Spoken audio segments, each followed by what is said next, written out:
This video is on viral hepatitis. There are 5 types of hepatitis. Hepatitis A and E generally cause acute disease and are transmitted through the enterothecal route. Hepatitis C, B, which usually goes with D, cause chronic disease and is transmitted via the blood. Let's look at the different phases of hepatitis. Firstly, the patient has to be infected in the inoculation phase.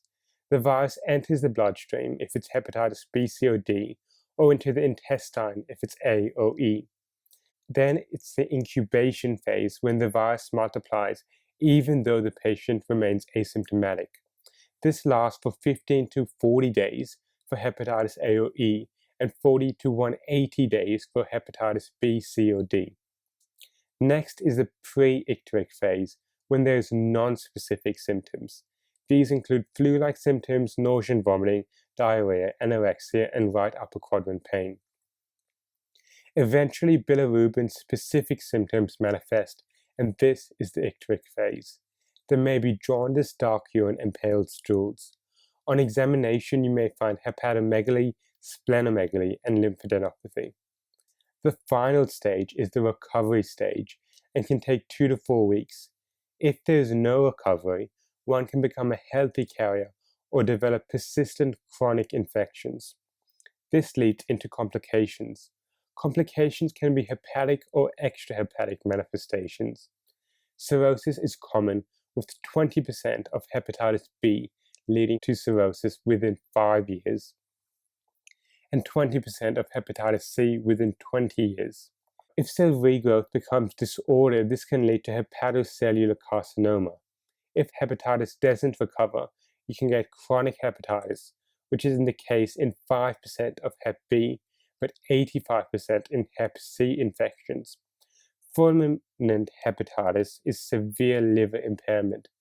Cholestatic hepatitis, as the name suggests, is the stasis of coli, so slow bile flow in the liver, and you can also get relapsing hepatitis.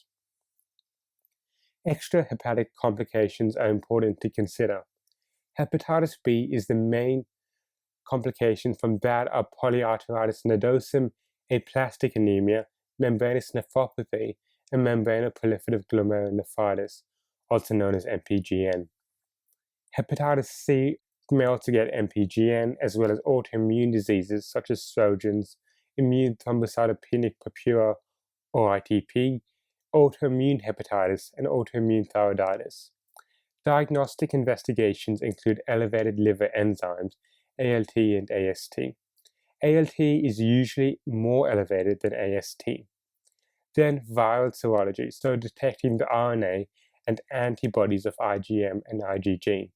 However, this cannot be done for hepatitis B. Instead, we check the surface and core antigens and antibodies because we cannot detect RNA. We only test the core antigen if the surface antigen is positive. It is important to note you can also develop surface antibodies from a vaccination or previous infection. Treatment is direct-acting antivirals.